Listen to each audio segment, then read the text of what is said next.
Hey mama, if you're listening to this, you might be carrying a secret that feels too heavy to speak out loud. You look like you got it all together, you serve at church, maybe you even lead a Bible study. You smile when you drop off the kids, but no one sees the other side of you, the one that comes out behind closed doors. At home, you are a completely different person. You yell, you explode, you scream at your kids, sometimes in their face. You tell them to shut up. You grab them too harshly. You throw things across the room. You smack them in anger, twist their ears, spank them in rage, and immediately after, you are hit with a tidal wave of shame. You cry alone in your room and you whisper, "God, what is wrong with me?" You feel scared and disgusted by your own reactions. You're terrified that someone might find out. You wonder if your kids would be better off without you. You feel unworthy, broken, and too far gone to be redeemed. You try to fix this on your own. You listen to podcasts, parenting books, download freebies, but nothing changes. You keep falling back into the same patterns, and it feels like you are stuck in a cycle that you can't break. You don't trust yourself anymore, and if you're honest, you are afraid of who you've become. But here's the truth, Mama. You are not beyond hope. You're not alone, and with God's help and the right support, you can change. I'm Elizabeth, a mom of 4 and an anger management coach for Christian moms. And inside my Calm Christian Mom coaching program, I guide women just like you through a powerful transformation. This isn't shallow behavior management. We go deep. We address your triggers, your stress, your mindset, your nervous system, and the spiritual root behind your patterns. We invite God into every layer and walk hand in hand towards healing. In just 12 weeks, you can become a completely different mom, unrecognizable. One who leads with patience, not panic. One whose children feel emotionally safe around her. One who cultivates peace. This summer, I'm offering a Calm Mama strategy session, a powerful 15-minute one-on-one coaching session designed to help you uncover the root of your anger and receive spiritual, emotional, and practical support. It's your chance to experience what coaching is like with me before diving deeper into ongoing support. If we both feel like the full program is the next right step, we can talk about what that looks like for you. You don't have to keep living like this. Your family is worth healing, and so are you. Use the link in the show notes to book the Calm Mama strategy session.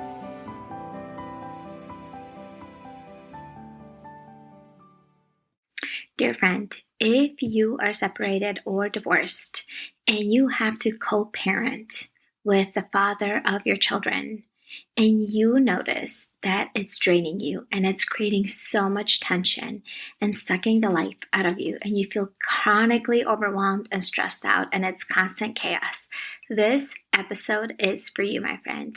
My friend Mikki is here to teach you how to handle some rough and challenging situations. She is a co-parenting coach. She has went through divorce herself, and she'll learn a lot of lessons along the way. So if you're struggling and you're right in the midst of it, tune in into this episode. You will learn how to have internal peace and calm even when the other co-parent is making things hard.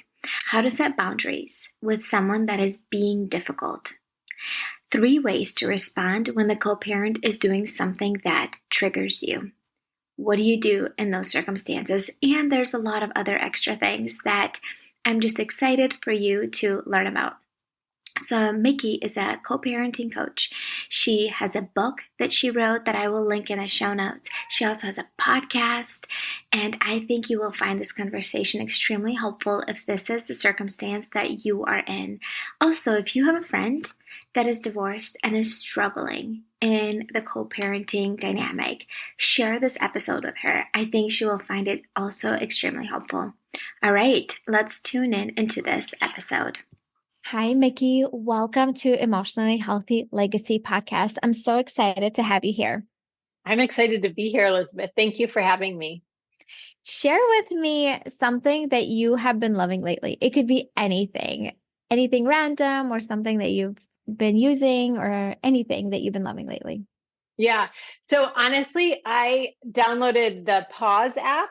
Have you heard of it? Mm-mm. And it's a breathwork app, and it just is on your phone, and it can give you like 3 and 5 minute breathwork sessions, which has been a really great way for me to kind of take a little bit of a break and just recalibrate, right? Sort of reset my nervous system. So maybe before I start work, definitely before I pick up my son from school, if I'm having a little bit of a charged morning, just being able to have like the 3 minutes of somebody super, super chill and calm, work, walking you through a breathing exercise I've been loving it.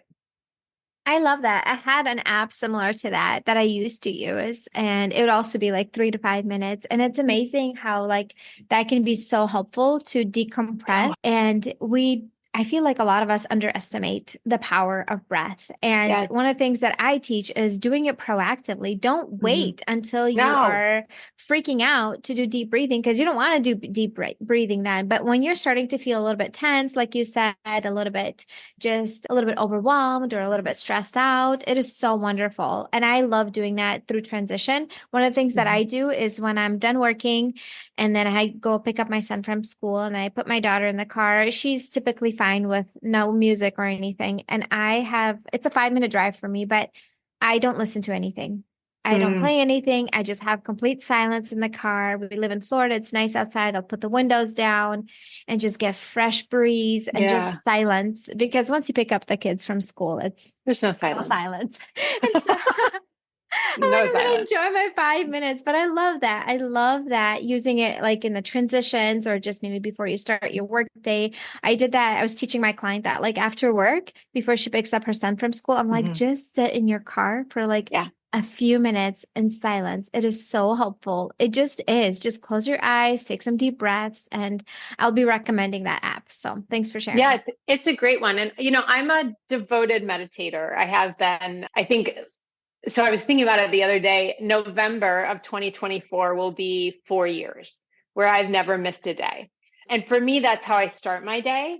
And but there are a lot of times throughout the day, right? I think to your point, we have to do things proactively, but then there's also just those moments or where we start to feel ourselves get like a little, agitated or whatever. And breath work is such a great way to just connect back to yourself, to your body, to God, and to reset and keep going. So, yeah, it's Yeah. been a great app. Yes, I love it. Well, I invited you here today to talk about how to have peace in co-parenting. Mhm. And before we get into our topic, I want you to share a little bit about yourself, who you are, a little bit about your family, how many kids you have, where you're from, and who you help and how you help them. Oh, well, thank you so much for this opportunity. I'm a certified life and conscious parenting coach, but I focus on, like you said, co-parenting. I'm the host of the Co-Parenting with Confidence podcast, where I talk all things co-parenting all of the time. Most importantly, I am a mom to my 14-year-old son, and I also have a four-legged that I cannot forget. He's under the desk, as he always is. And I co-parent with my ex, his wife, and then they now have a son. And I never intended to be here. Never thought that I would be divorced. I never thought that I would be co parenting. I never thought I would be a coach, any of the things. But a little bit of how I got here, I thought that I had really built the life that was sort of disaster proof. I had checked every box that you were supposed to check. I went to college. I had a great business. I was an entrepreneur. I got married. We had the house. We had the son. I had checked every single box that I thought that you needed to check. And then in what felt like an instant, one night, it all came crashing down when I realized that my marriage was not what I thought it was. And without going into detail on that, it became a journey to try to save our marriage and figure out a way to sort of move through it. as much as I'm a co-parenting and divorce coach, I very much am pro-marriage, but what I'm mostly is pro-family.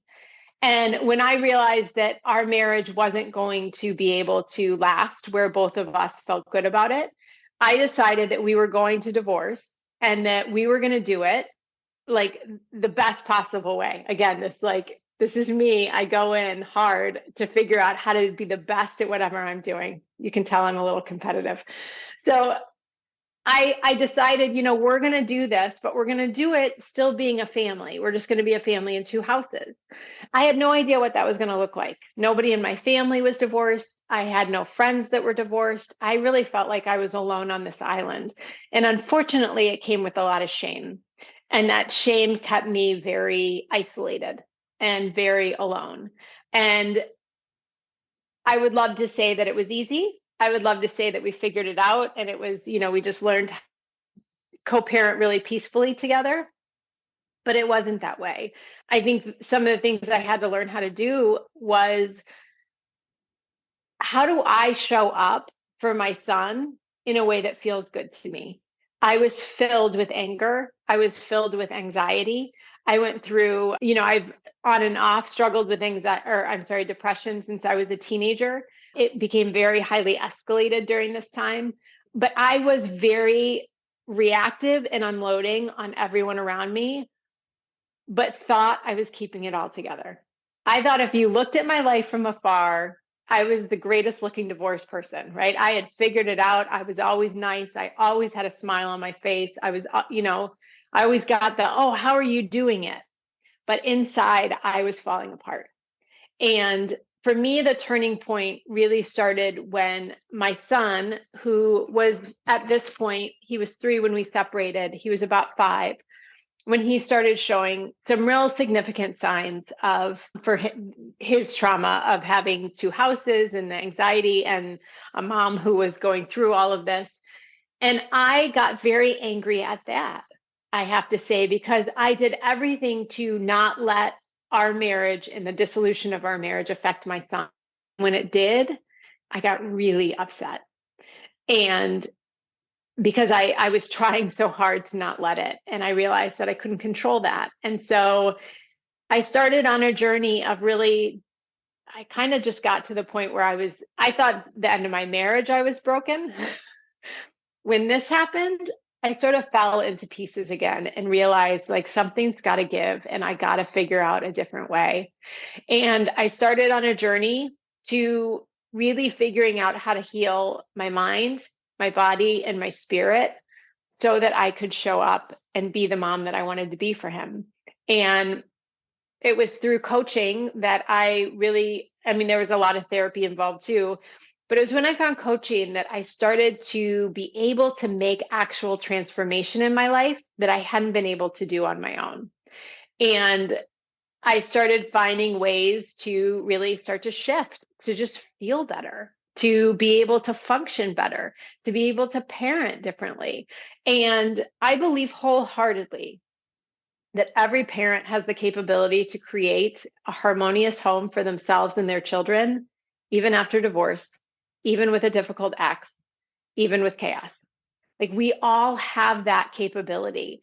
And it's really learning how to step into that. And that's why I'm so passionate now about really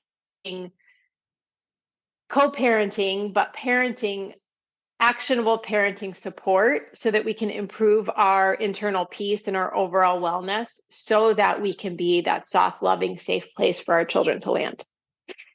That's beautiful. Thanks for sharing your story. I think nobody who gets married ever thinks like, oh, we're going to get divorced. Not a single No. person. I do remember that when my husband and I were getting married and our pastor at that time, he shared that he's like, there will be times where you guys disagree. There will be hard times in your marriage where you guys won't get along and you probably won't even like each other. And I was thinking to myself, he has no idea. We have real love going on here. Like he doesn't know what he's talking about. Like when you're in love. Yeah. Oh, husband and I, we got engaged shortly after we started our relationship. So, but we knew each other. We were in the same like Sunday school class. We knew each other for years. But we were both, I would say, in love when we were getting Mhm. married. And so we went through a hard time in our Mhm. marriage, and I I never thought I was going to handle the things that I had to handle. Some things were really difficult and Really really, really hard. hard. And I think a part of it is that's where I am today because of that, because I went through Yes. those challenges. And same thing for you. You are here where you are and you become the person you become because you went through those hard things. And Mhm. there's a phrase that my coach says, she's like, you are given what you need. You're Yes. given the circumstances that you need to become the person that you want to become and become Mhm. that person that God is calling you to become. You're given the circumstances that you need. We say, oh, I want to be patient. I want to be calm with my kids. I want to be loving and understanding. Well, how are you going to develop those qualities if you don't have the circumstances for them? Right? Like Correct. you're never going to have patience or develop patience if you don't have the circumstances for them to Right. practice being patient. And so thanks for sharing your story and just being like transparent with that. And I wanted to talk to you about how to have peace in co-parenting because it's all great when you get along with a co-parent, then you can have peace overall. I have friends that separated and divorced and they get along with the father of the children and they're in good terms and it seems great. It seems fine and working for them. The problem comes in, how do you have peace in co-parenting when the other person is acting like a jerk? Right. And they are unkind, they are narcissistic, they are rude, they say Mhm. mean and hurtful things. Because I have multiple friends right now that are moms that are co parenting. And one of the biggest things that they come across is the father speaks negative things to the kids about their mom when she's Mhm. not there, or even in front of their mom. Yeah. So having that perspective, I wanted to have more peace and calm my co-parenting. How would you navigate that challenging circumstance? I'm just going to throw you right under the bus because you're here for the Yep. hard stuff. Tell me, how do you navigate that in a way that is peaceful and calm and that you can reflect on and be proud of the way that you showed up in that Yeah. moment? Yeah. So I want to separate something here. The peace and calm, right, that I want to talk about is the internal state. It is state of being, right? It is not that your outside world is peace and calm, right? And there's a difference here. And that's where I want to talk about because what we can't do is control the other co-parent, right? Like everything you just described is the other co-parent doing what they do. And listen, parent alienation is a thing and it is horrific to the parent that is and and to the children and so detrimental. So but what I wanted to talk about, I think I really appreciate your question is like, how do we stay calm? There are times you don't want to stay calm. Listen, I'm the first to say there is a time you put the stake in the ground and you do not accept behavior that is being given to you.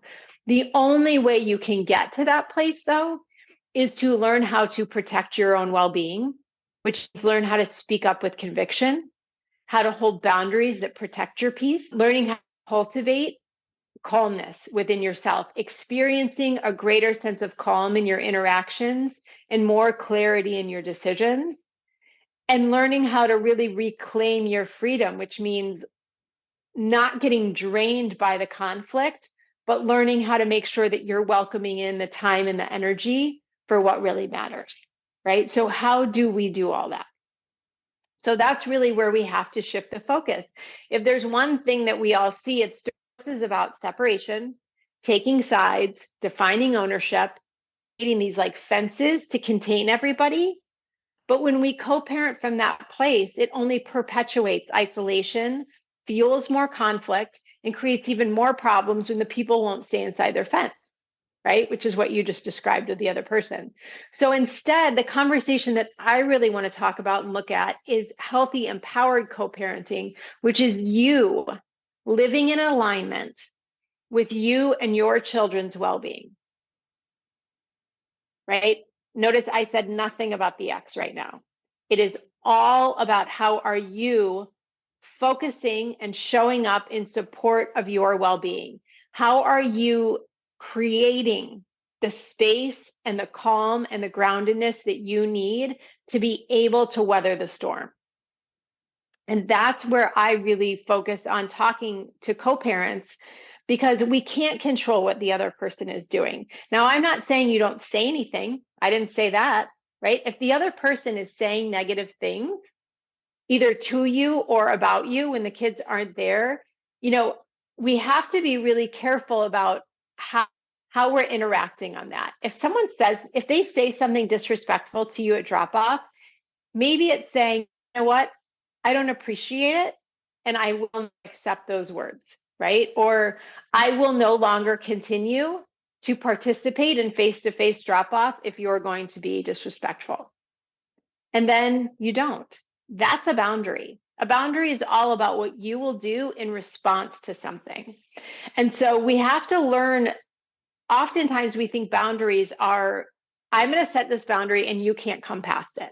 No, they can do whatever they want, right? That's free will. But what you're saying is what you will do in response. And so really shifting your focus to start to say, what am I going to do to create peace and calm? It might look like not engaging on texts that get really nasty. It might be walking away when the other person is being disrespectful. It might be saying to your children, if they said, well, Dad said you said this. If it's not true, you can simply say, no, that is not accurate. I never said that. You don't have to say your dad's a liar. Your dad's painting a bad picture of me. It's just, no, that's not true. Right? And sort of holding that. But with that conversation, I also want to be really careful that one thing that I always do is how we are viewing our co-parenting. And our children should never be in the middle. If our kids are in the middle, they are like a pawn in a game. And that is not where our children need to sit. Our children need to set center, meaning that we are revolving around them, right? They are the sun that we revolve around. And so it's important to make that distinction when we start to think about, well, how do I involve or not involve my kids in that kind of conversation? There's no right or wrong. It's just, how are you showing up in support of, again, your well-being and being the soft, loving, safe place for you and your children to land? Does that make sense? That does. And I like that you mentioned that we can't control other people. And I teach this all the time. You can only control what you think, say, and do. You can't control other people. We can influence them. We can impact them, but we can't control them. And that's where the hard part comes in. And I think many moms that probably come work with you, they're like, I want to get him to stop doing this. I need him to do this. And they can't control that person, and they feel really, really frustrated and feel maybe even mad, which leads me to the next question is like, how do you let go of the control of the ex who is unkind to you? Maybe it feels like he's trying to make your life hard. Oh, they are. Yeah. Or they are, right? Oh, they are. Maybe he does not take the kids when he says he's going to come and pick up the kids. Maybe when the kids are at his house, they just eat a bunch of junk and watch TV and play video games all the time. There's no rules. And maybe he doesn't pay the child support. Maybe he communicates really poorly. And the natural tendency is to want to control that, because that feels so frustrating when you're not being heard. Maybe you communicated clearly what you're asking for. So how does a mom navigate that? Because I threw a bunch of stuff right now at you, because I have several girlfriends, and this is exactly what they're dealing with. And it feels so extremely frustrating when they're being let down over and over again. First of all, their ex hurt them or betrayed them in the first place, or was abusive.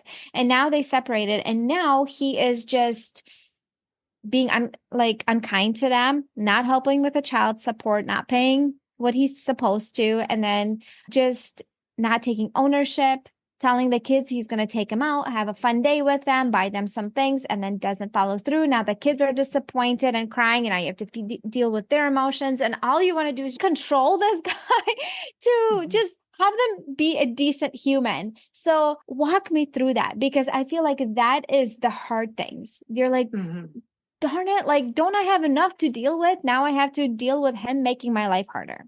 It's just one of Yeah, my friends is like, I just sometimes pray for God to just remove this person from my life just I because know. they're making my life so much more chaotic and so much harder.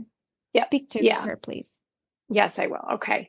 So first and foremost, like my heart goes out to her, right? And it's when, again, when we see our kids that are affected by it, it's like one thing we can handle it for, it's like we're going, we can like sort of stuff it down, stuff it down, stuff it down. But then when they impact the kids, it's like, oh, heck no. That's when Mama Bear comes out, right? I'm not saying that Mama Bear shouldn't come out. This, though, is one of those times where we really start to have to make a choice. And I teach a 3-step framework: awareness, agency, and aligned action. So the reason I bring this up right now is because when we think about sort of the chaos and wanting to have more calm in it, well, we have to start to understand actually what's going on. Because what I see so often with so many clients that come in, all the things you just described, right? It's a free for all over there. He doesn't do bedtime. It's like, fast food or ice cream or, unlimited screen time or whatever it is. So then the mom, because we're talking to moms, is over here and she's like, well, I have to swing all the way over here to this side of the pendulum because he's all the way over there. That is a reaction. That is not a choice. It is you are reacting. It's like, oftentimes we'll like just parent in reaction to what's happening. Like this happens, so I have to go all the way over here. But that's oftentimes just our brain doing what brains do, which is like seeing things in very black and white. When we're in that black and white phase, we're not making really colorful choices. And so what we have to first do is simply become aware. Awareness is just understanding like what is actually happening in the reality right now. Am I triggered? Am I activated? Am I having a big emotion? Am I angry? Right? Like, what am I reacting to something? Stopping long enough, if we realize like I'm feeling really triggered, I'm feeling really agitated, stopping and asking yourself, like, what is actually going on right now? That first and foremost. So as soon as you start, like, because there's usually we have these like loops of conversations that we've had a million times, how he's making my life so difficult, how we just are praying that he'll just be removed from our lives completely. As soon as you realize you're in that thought patterning, you're in reaction, right? You're in a moment. So that is our first step. That's the first step of awareness. We want to hit the pause button, take a deep breath, kind of like we talked about at the beginning of this, so that you can calm your nervous system, get your thinking brain back online. But then we go to agency, right? Which is simply a fancy word for choice. Once we're aware, okay, I'm activated, this is happening. Now I have to start to look at what are my choices available to me. God made it really easy for us. There's 3, right? We're simple creatures. We can't take too many, we can't take too much in at one time. So we can accept something, we can change it, or we can leave it. And if there's a fourth option that someone knows about, please tell me because I haven't figured it out yet. But accept means, can I accept the situation exactly as it is and move on without anger or resentment? If you can do that, fantastic. Like we're not having a conversation, right? Oftentimes you can't, right? Because the anger is there, the resentment is there, the disappointment is there. So then you go to the next question, which is change. Is there something that I can change that would shift the situation? Notice I didn't say, is there something they can do? Because we have no control there. So it's really, is there something that I can do that would shift the situation? And then there's an important follow up to that. Do you want to? Because sometimes there are things you can do and you just don't want to, whether that's out of principle, whatever. Maybe it's that they're not paying child support. Could you give in and take care of everything? Yes. Do you want to? Maybe not, right? So there's accept, there's change, and then there's leave. The leave looks like, can I leave the situation either figuratively, literally, can I physically leave the situation? Can I emotionally leave it? Or can I energetically leave it? So this could look like, and let me like break that one down. So something I see so often is, for some reason, when people get divorced, they only communicate via text, right? Or there's those ones that are really high conflict where they're only like through a court appointed email system or something, right? So the problem here is that, like, you and I are having this conversation. You can hear the inflection in my voice. You can hear, there's context. You can see my facial expressions. There's more going on. We're only using text. So much is left out. In my mind, text is for, did you get the laundry or didn't you? Right? It's for beef, right? Like, it's very simple things. But when we start to put an entire conversation, things get lost. So the reason I bring it up is, like, maybe you send a text to the other co-parent that says, hey, are you coming to the soccer game on Friday so I can bring you XYZ? And maybe the other co-parent says, I can't believe you're asking me that. You're always second guessing me. I hate when you do this. And then you respond, you're like, no, I was just asking so that I can, bring the thing to the game. And then attack, right? And then you feel the need to defend. And then it starts this cycle of attack, defend, and then you're in the nastygram sort of spiral. There is an opportunity. Can you accept that the person is saying nasty stuff to you? No. Can you change it? No. But can you leave it? Yes. You can leave it either energetically and say, I'm just not engaging in this anymore. You can leave it and say, I will not continue this conversation when you're being disrespectful. Out you go. Right. And then you hold it. But it's starting to understand, what are the choices that I have available to me? Not what is everything I wish would happen, but actually in this moment, what are the choices that I have available? And then based on that, which one we start to go to number 3, which is aligned action. Which choice is going to keep me going in the direction I want to go? Not necessarily get me there, but how can I just shift, right, towards that woman that I want to be, the mom I want to be, the co-parent I want to be.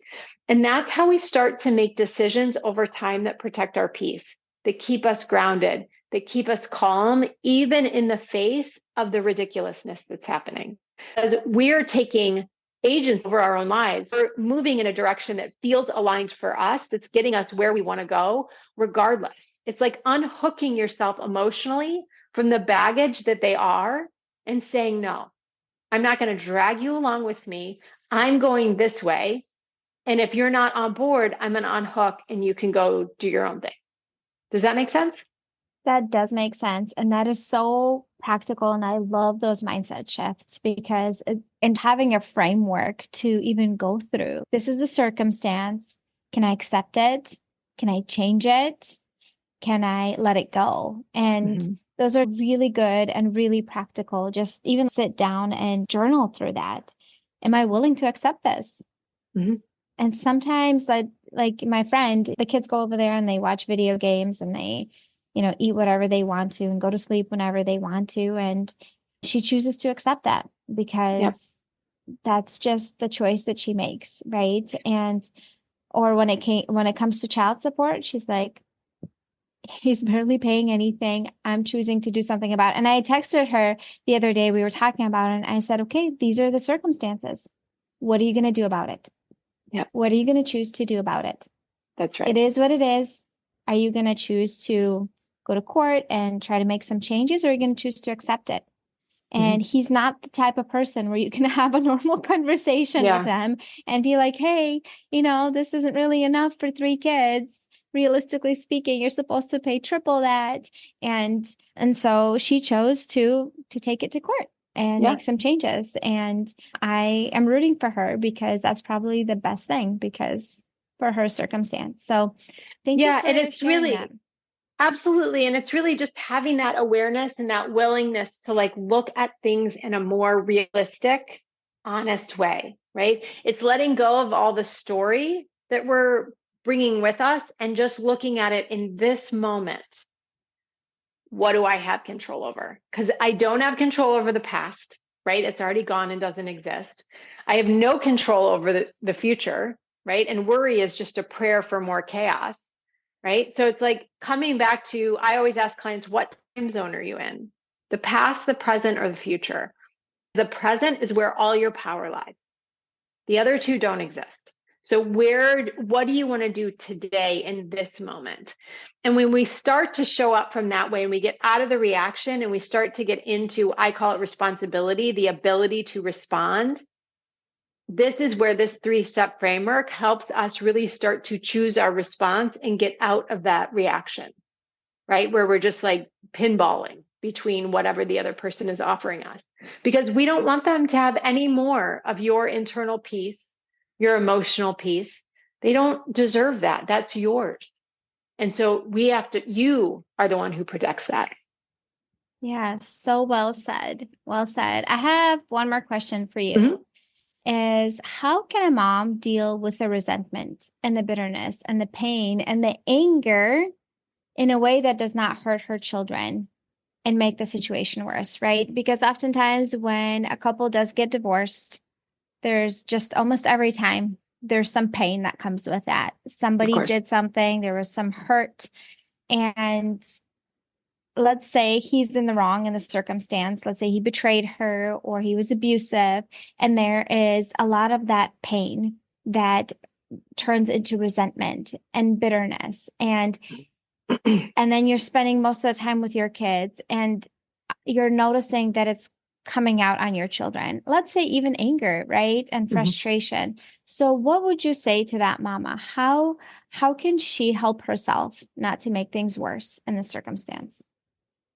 Yeah. So I know that all you teach about anger is they have all of those tools and skills to be able to sort of navigate that. I think what's coming up for me right now is, to be very frank, and you mentioned that the other person was sort of to blame or at fault, right, for the end of the marriage.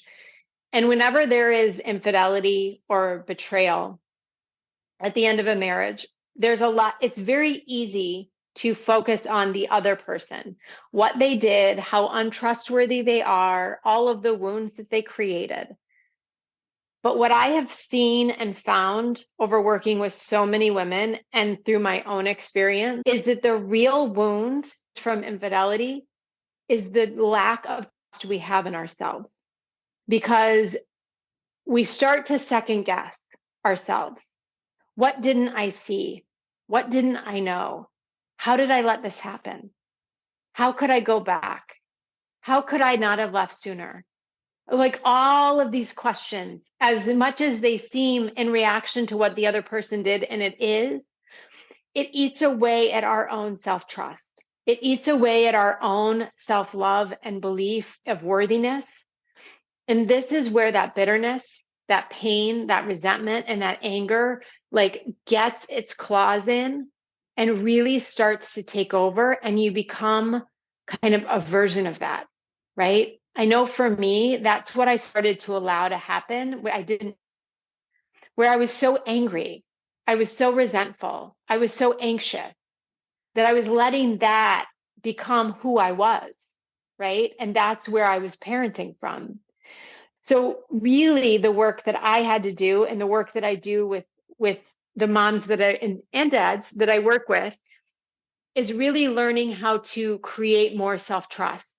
How do we heal and build back that innate knowing of worthiness, that innate knowing and belief that we are lovable just as we are? That, right, bad things happen, but we're not bad because of them. Right? How do we start to trust ourselves more and more? Because when we have more self-trust, we show up differently, right? We don't accept the things. We have a greater ability to be able to say, like, that's you and your stuff. You hold that, and I'm going to take my stuff, right? Like it's like the game of hot potato. Remember, like kindergarten, they'd throw the potato and you catch it and then you throw it because it's hot. Don't pick up the potato. Like if he's throwing the hot potato at you, just watch it. Like watch it land and be like, no, that's your hot potato. That's not my hot potato.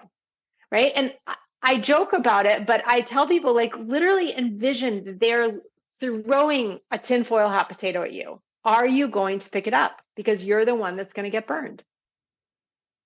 We've got to learn to not pick up other people's garbage and baggage and heap it onto ourselves. So when we notice that we're sort of like really weighed down with the angerness, with the bitterness and the resentment, that's a sign that it's time to take our backpack off and kind of sort through it. Am I carrying other people's crap here? And if I am, like, let's get rid of that. And then let's deal with ours, right? So I can have less to carry and keep moving through it, right? It's a constant evolving of the backpack, right? But that's what we do. And so for that person, get support, right? Whether that's a therapist, a coach, through church. I know I teach in many divorce recovery groups. There's so many good groups, but we've got to be willing to talk about it and learn the tools and the skills to not have all of that suppressed negativity inside of us, because it just eats away at us and it can't help but come out. And so that's what was coming up for me when you asked the question. Yeah, you explained it really, really well. Thank you so much. I really do like your answer. And I like that you really shared a lot about how we can't control other people. Mm-hmm. And we can't, but then we can have the internal peace and still choose actions that are aligned with that internal peace and who we want to show up as. And so if a mom is listening to this episode and she's a single mom and everything that you were speaking on today really resonates with her and she's really struggling and she needs help and support, what is her next step to connect with you? Yeah. So the next easiest place is I have a co-parenting audit, which is simply, it's a way that you and I go through your life and co-parenting and you audit everything. It's a low cost. It's only $297, but you go through and you figure out exactly what's going on. Then you and I get on a call and we decide one area that we are going to focus on and shift for you. And we're going to create an actionable plan to shift it. We're going to give you all the obstacles and the strategies that you need to move around it. And then you get 2 weeks of Voxer support. That's like a online or like a walkie-talkie app. So you get 2 weeks with me on Voxer where we actually go through and make these shifts happen. The reason that this is so helpful is because it's a rinse and repeat cycle. This framework and a lot of the strategies that I teach, when we can learn to do it with one small thing, then we can start to move it into other areas of our life, right? This is how we sort of see transformation happening. And so I've created this really simple container to be able to experience big transformation in a short period of time. If that feels like some people are like, oh, I'm not ready for that, there's the podcast. There's my book, The People Pleaser's Guide to Co-Parenting Well. I have Instagram. Like, I pour as much value as I can. And I'm also always here. Feel free to DM me any questions and I'm happy to chat through it. So we all need support and to realize that we're not alone in this journey. And co-parenting feels like you're not. And so it's really reaching out and getting that support. Thank you so much. And I will link all of that in the show notes, ways to connect with you and your book and your podcast. What is one thing you want the listeners to walk away with today? If they could remember one thing from today's conversation, what is it? I want them to walk away knowing that they have the ability and the capability to reshape their home and create a more peaceful, harmonious environment, regardless of what is happening around them. And you do that by simply focusing where you are, where you want to go, and taking one step at a time in that direction. But you are 100% capable of it, and you're 100% worthy and deserving of so much goodness. Thank you so much. Thank you so much for your wisdom and just your life experience and for sharing so much valuable content today. So I appreciate you being here. Thank you for all you do. I really appreciate you as well. Friend, all the links to connect with Mikki are in the show notes. You can book a free breakthrough call with her. You can order her book. You can listen to her podcast. Go check out her social media, her website. every way to connect with her is linked in the show notes for you. I'm so grateful for this conversation because there's so many mamas in my audience that are single mamas, that are struggling and are having a rough time. So here are the takeaways from this episode. You can choose to approach a hard circumstance from an internal state of peace that comes from your mindset. Yes, there's our faith and our Lord, who also will give you internal peace. But your mind is also extremely powerful. You need to shift your perspective so you can have peace in the circumstance. Number 2 is setting boundaries for you to create peace and calm. So figure out, what will you tolerate? What are you not going to tolerate? It's not about controlling the other person. It's about protecting yourself. And number 3, you have 3 options when someone is doing something that is extremely triggering for you, because you cannot control other people. You can accept it the way that it is. You can change it. You can speak up. You can take some action and do something about it. Or you can let it go. Let it go mentally. Let it go emotionally. You can physically walk away if possible. Those are your 3 options when someone is doing something that is extremely triggering for you. My friend, thanks for being here. If you found value in this podcast, in this episode, please share it with someone who is going through this journey, and that will find it helpful as well.